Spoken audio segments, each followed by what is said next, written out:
government cover-ups. You want answers? Well, so does he. He's Alex Jones on the GCN Radio Network. And now, live from Austin, Texas, Alex Jones.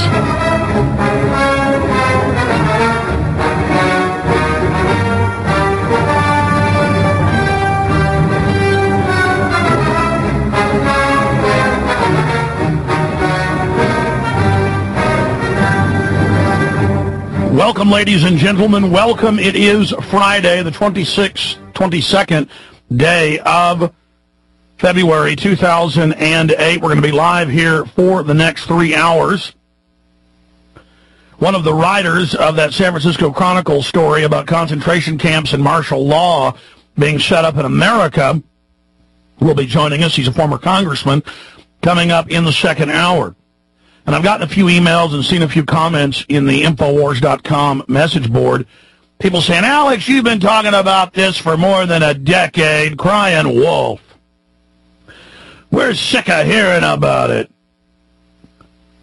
And then there was another person in the Dig comments, and he was serious because I went to his Dig page. It was all neocon propaganda, saying, I'm sick of your lies. There's no plan for camps, but I wish they were there. I want to kill you and gas you in the camps and just murder all of you. So there's not tyranny, and we're not in danger of it, but he agrees we should be killed.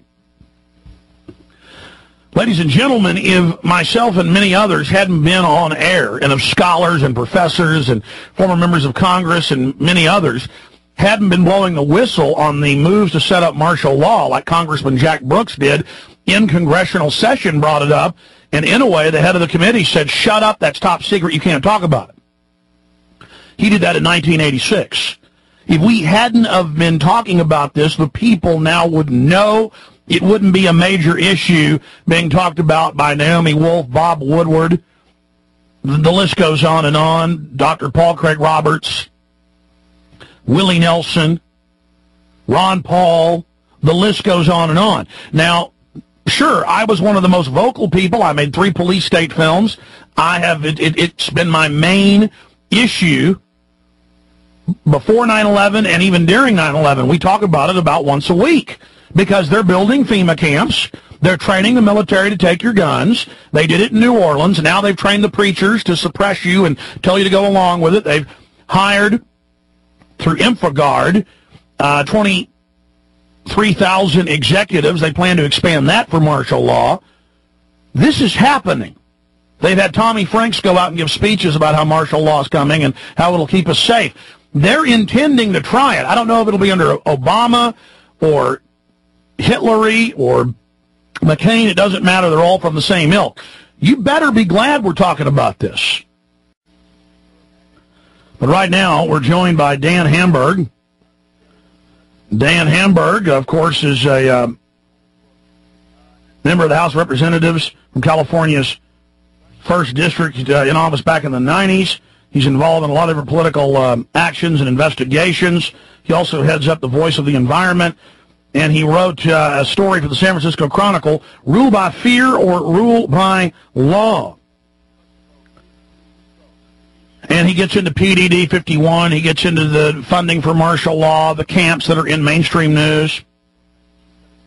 So I thought we'd have him pop in today and give us his perspective. We had the Supreme Court on Monday say that Bush is above the law, say that literally he can do whatever he wants.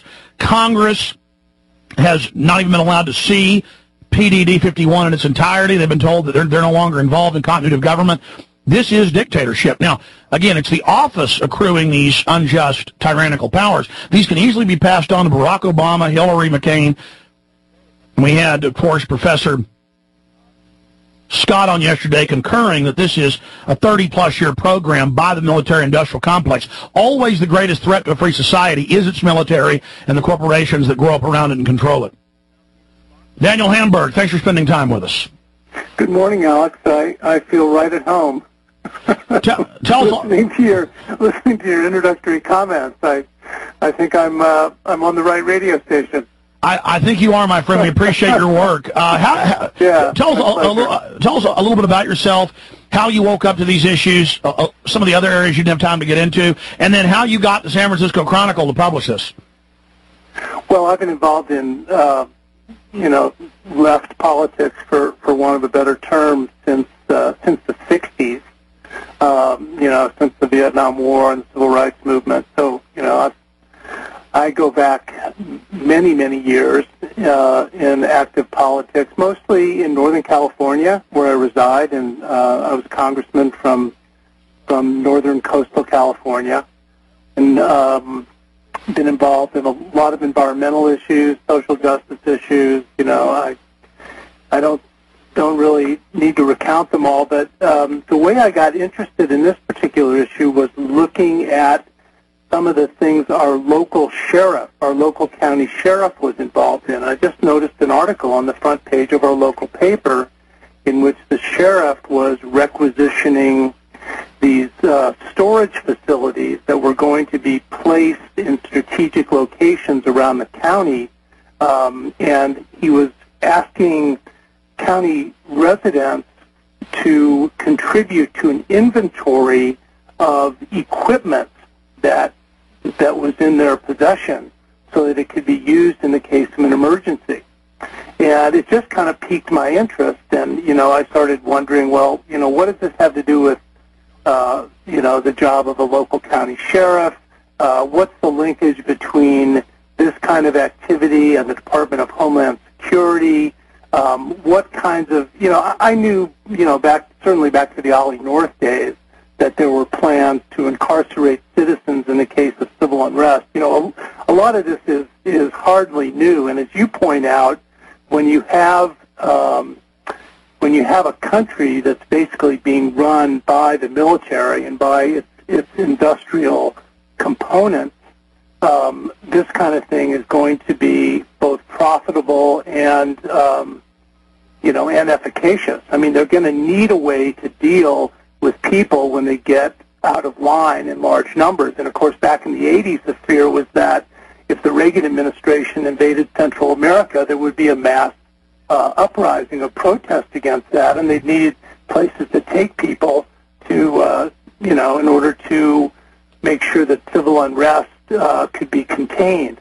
So I knew none of this was new, but certainly since 9/11, and that's where I begin my article. This has all been stepped up, and no doubt it's increased dramatically. Exactly, I would say 1,000%. I mean, they're shifting large sectors of the economy, recruiting and colleges over into it. Now, in '99, I do want to address, Alex, if I could, one other thing you asked, which I think is an interesting question, is how did we get this article in the Chronicle? Because you can go to the internet and Google in any of these terms, and you'll get thousands and thousands of hits. But my goal from the beginning in researching and writing this article was to get it into a mainstream newspaper, because I knew if it did, it would be much harder for people to say, oh, this is just, more internet BS. And the reason that happened is because Mr. Seiler and myself have been writing for the Chronicle for over 10 years, and we've had some pretty hard-hitting articles in it, but nothing as provocative as this one. And it was mainly because of a long relationship with the editorial page editor at the And I would also imagine, we commend their courage. Well, I would also predict, and tell me if I'm right, that you guys could come in for every claim you made and show them that it had already been admitted by the White House. Well, the piece was, had quite a few footnotes, and, we could point to exactly where we got all the information. But still, for a major mainstream newspaper to say that, let's see, what was that the government has contracted with companies to build thousands of rail cars, some equipped with shackles to transport detainees, I don't think a sentence like that has been in any other mainstream newspaper in the country to date. No, Daniel, I commend your courage, and I want to flesh that out with you in the time we have today. But before we go any further, in '99, I got a call from a cop who's a friend of mine. He said, listen, they're building an emergency FEMA relocation center at the old Robert Mueller Airport. And he said they're about to lock the airport down, but you can still get in there. And I went in there, and we got video, bolts and chains in the floors, porta potties, barbed wire, just like what we saw at Pier 57 in 2004 at the RNC in New York, where they scooped up more than 2,000 peaceful people and put them in there. And all over the country, they've built these centers near airports to fly people out. They admit it's for domestic insurgents. I think listeners who just now tuned in need to understand this is real. They really are gearing this up.